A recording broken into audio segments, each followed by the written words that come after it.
Баршаңызға қайырлы күн. Бүгін біз сіздермен пицца жасайтын боламыз. Ситыдан өткізілген ұнымызға суымызды, су майымызды, тұзымызды, дрожжымызды салып аламыз. Ингредиенттердің массаларын бәрін описанияға жазып қалдыратын боламын. Суымыз міндетті түрде жылы болу керек.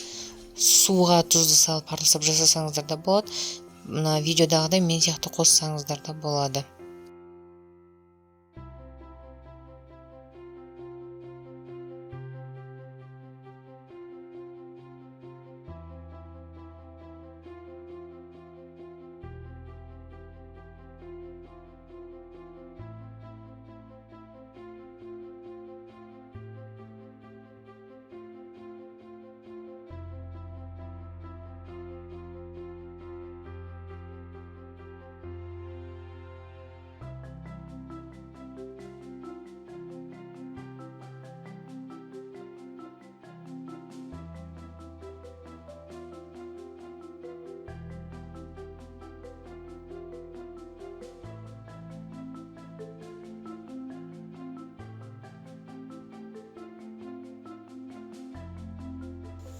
Пиццаның соусы дүкендерде майонез, кетчуппен жасалады. Ал біз қолдан жасайтын боламыз. 2 дана помидорды осындай миксердің несіне саламыз. Мен соусымыз ашты болу үшін петрушка мен чеснокты көбірек қостым.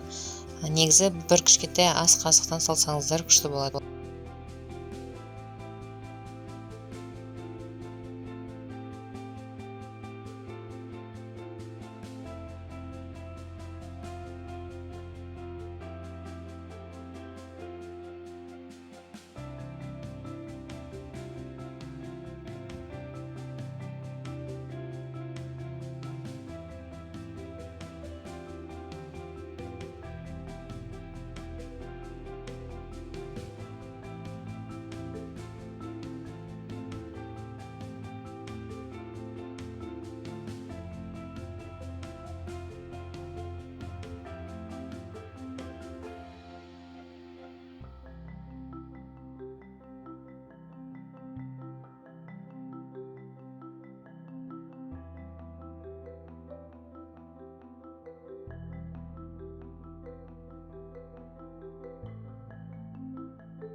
Солай колбаса мен сырды бетіне тізіп шығамыз.